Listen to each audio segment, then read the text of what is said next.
माछाले कसरी हाम फाल्छ यार।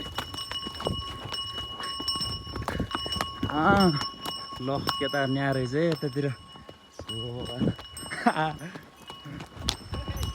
के छ ठिक छ गाइजहरू?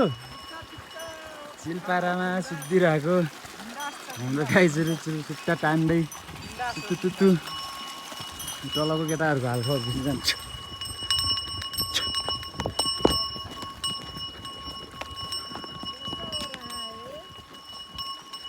आम्बो माने दाइले त झन् पुरै बेर सेयर लिएर है चिलपारामा